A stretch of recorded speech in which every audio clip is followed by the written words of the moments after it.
Hello and very warm welcome to this special coverage of General Elections 2014 on Times Now. We are speaking from Ahmedabad. This is a special show called Poll Pulse, where we are trying to get the flavor and mood of the nation as we roll into these general elections with a little regional twist as well. And that is why we have traveled to other cities and now we are in Ahmedabad. Just to give you an idea as to what is the format, we have two candidates from a constituency of Ahmedabad, then two independent panelists, and a select audience that would be asking questions and participating in this debate, which is called Poll Pulse.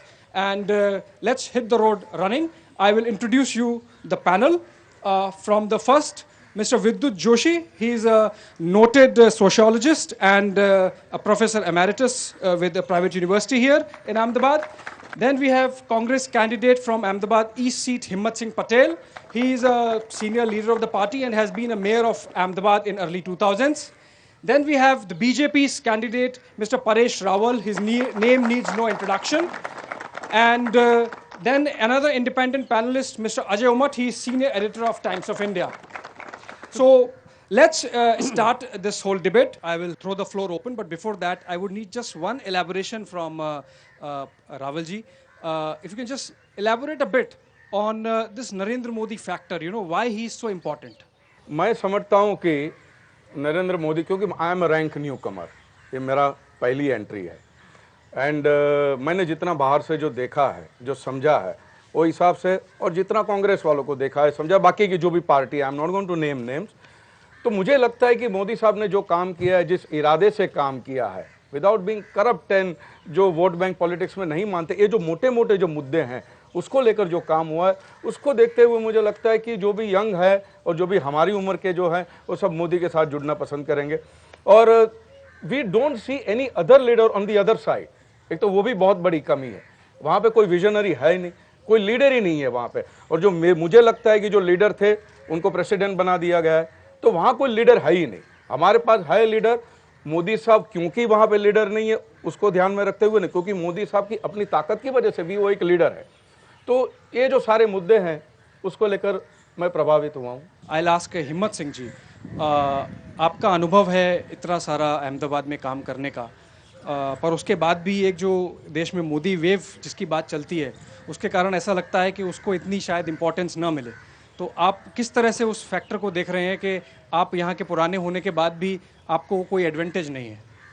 देखो, मोदी जी ने एक इस देश में, जैसे business के अंदर हम कोई प्रोडक्ट को बाज़ार में रखते हैं और बाज़ार में जब प्रोडक्ट रखते हैं उसका हम मार्केटिंग करते हैं, इस तरह से उन्होंने अपना एक मार्केटिंग सिस्टम डेवलप किया है. और वो आज से शुरू नहीं हुआ, पिछले जब से वो मुख्यमंत्री बने हैं, जब से उन्होंने अपनी मार्केटिंग की शुरुआत की है, तो स्वाभाविक तरीके से जो एक मार्केटिंग सिस्टम जो उनका है, वो मार्केटिंग सिस्टम के अंदर वो जो अपनी बात जो रख रहे हैं और उस बात को रखने के अंदर कुछ अंश तक वो सफल गए. लेकिन रियलिटी जो है वो कुछ और ही है. आज मैं आपको गुजरात के अंदर में बात करूं कि 10 लाख से ज़्यादा शिक्षित बेरोज़गार हैं, जिनको गवर्नमेंट के रोज़गार विभाग में जिनके नाम लिखे हुए हैं. अभी कुछ दिन पहले कुछ तलाटियों की नौकरी की जगह निकली थी, 1800 जगह निकली थी. उसमें गवर्नमेंट के पास 13 लाख अर्जियाँ आई, 13 लाख अर्जियाँ आई. उसके अंदर भी काफ़ी प्रॉब्लम्स हुए, करप्शन वगैरह भी काफ़ी हुए, न्यूज़पेपरों में भी काफ़ी वैकेंसियाँ रद्द हुई. इसी तरह से हमारे यहाँ लोगों को जो रोज़गार मिलना चाहिए, हाउसिंग रेसिडेंस लोगों के मिलने चाहिए, आरोग्य जो हेल्थ जो सर्विस है, जो middle class lower middle class के जो लोग हैं उनको जो हॉस्पिटलों के अंदर जो सर्विसेज मिलनी चाहिए. ये आदमी को जीने के लिए क्या चाहिए?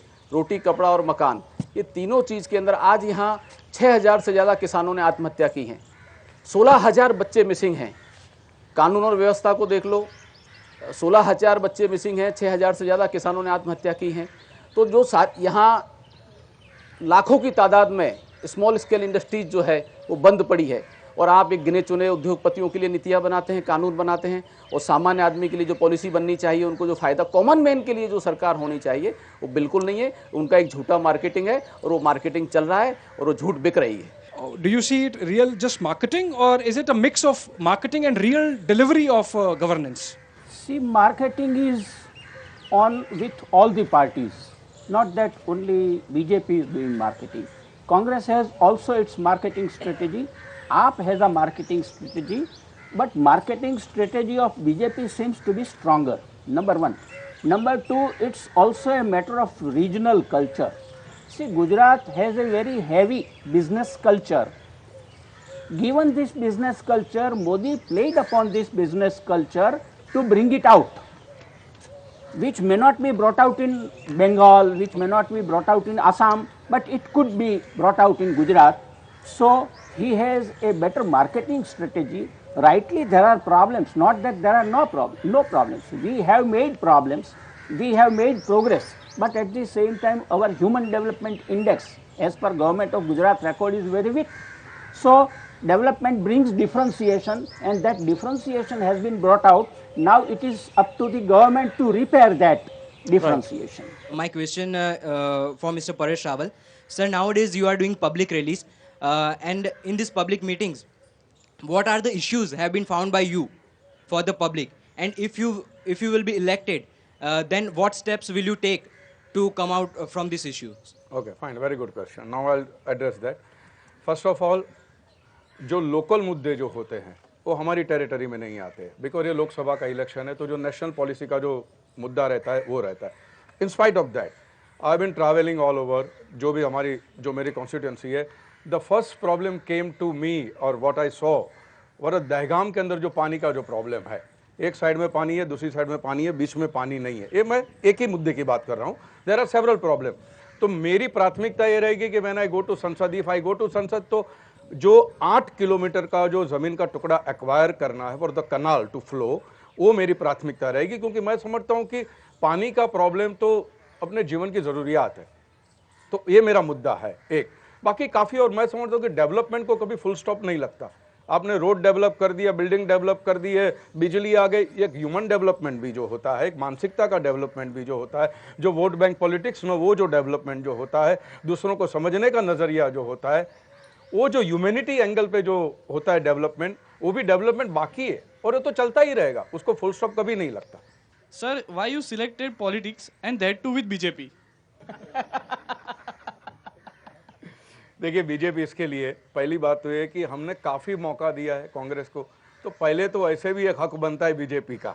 दूसरी बात, हक ये इसलिए बनता है कि मोदी साहब ने काम करके दिखाया, जो कांग्रेस ने 60 या 65 साल में जो काम नहीं किया, और जो मोदी साहब ने जो भी किया 12-14 साल के अंदर जो किया, उसके हिसाब से मोदी जी का हक बनता है. तीसरी बात मैं समझता हूँ, मैं बहुत ही नया हूँ, you can call me a novice और अ नाइव, लेकिन मैं ये समझता हूँ कि कांग्रेस की ये पॉलिसी रही है कि जो भी गवर्नमेंट दूसरी आती है उसको ऐसा खोखा दे दो कि वो खड्डे पुरने में उनकी टर्म खत्म हो जाए, उनको इतना डैमेज करके दे दो, तो ताकि जब 4-4.5 खत्म हो तो आप वो खड्डे भी नहीं भर पाए, और बाद में कांग्रेस वाले आ जाएंगे, कहेंगे देखिए भाई हमने तो कहा था कि ये तो है ही नहीं, ये लायक ही नहीं है गवर्नमेंट चलाने के लिए. तो ये जो सारी बातें हैं, और मोदी जी को why not, Modi ji give him a chance at least once. वो खुद कहते हैं कि सबको 60 साल दी, मुझे 60 महीने दे दो, एक बार करके देख लेते हैं. My question is, sir, people are talking like you are the most busiest person of Bollywood, and if you will elected, then Thank you. and if you will elected, then how will you manage the time for your constituency area, or spend the time for a constituency area, sir? Okay, fine. I'll just go step by step. See, first of all, I'm not doing more than 5 to 6 films. Now, each film will take at least maximum 15 to 20 days of mine, because I am not playing a hero, I am playing a character actor, and the character actors are kind of assigned the roles, which require only 15 to 20 days. So, coming to 6 films, that is 120 days. Now, the rest of 245 days, out of that, you are required to attend parliament for 210 or 220 days. तो मेरा, मैं busy रहूं या ना रहूं, वो सवाल है ही नहीं. दूसरी बात ये होती है कि जब मैं पार्लियामेंट में रहूंगा, बिकॉज इसके अंदर हिडन सवाल आपका ये है कि फिर अगर आप बिजी रहेंगे तो फिर लोगों के सवाल का क्या होगा. अब तो वो सवाल नहीं है, क्योंकि मेरी ऑफिस भी रहेगी, मेरे यहाँ पे एफिशिएंट टीम रहेगी लोगों की, और अहमदाबाद कितना दूर है, 50 मिनट की दूरी पे अहमदाबाद है, और सबके पास मोबाइल फ़ोन है, फैक्स है, सब कुछ है. तो और दूसरी बात मैं ये समझता हूँ कि मन में अगर इरादे हो ना, तो आप, मैं अलास्का में बैठा हूँ तो भी मैं काम कर सकता हूँ. मेरे मन में इरादे होने चाहिए. आज कांग्रेस के पास 65 साल थे, उनके पास सब कुछ था, मेजोरिटी थी, इतनी बड़ी पार्टी है और इतने अच्छे अच्छे लोग भी हैं. मैं अरविंद जी की तरह ये नहीं कहूंगा कि वो ही अच्छे, बाकी सब पार्टियां चोर है, अच्छे लोग हैं. लेकिन क्या हुआ, क्या क्यों काम नहीं हुआ? काम करने के इरादे होने चाहिए तो काम होता है. तो फिर मैं अलास्का रहूं, अंधेरी रहूं या अहमदाबाद ईस्ट रहूं, काम हो गया. You did say that you can be in Alaska and if your heart is here, you can still work for your constituents. एक कहने का अंदाज होता है. Yes. Yes, yes. वर्ड पकड़ के मत चलिएगा. Exactly. But still, you know, a lot of people here see you as an outsider, you know, someone who has been thrust upon. So how would you take care of that emotion? Okay fine.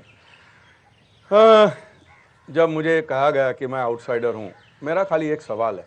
हिंदुस्तानी संस्कृति ऐसी संस्कृति है कि कोई भी आए हमारा मेहमान बन के रहता है.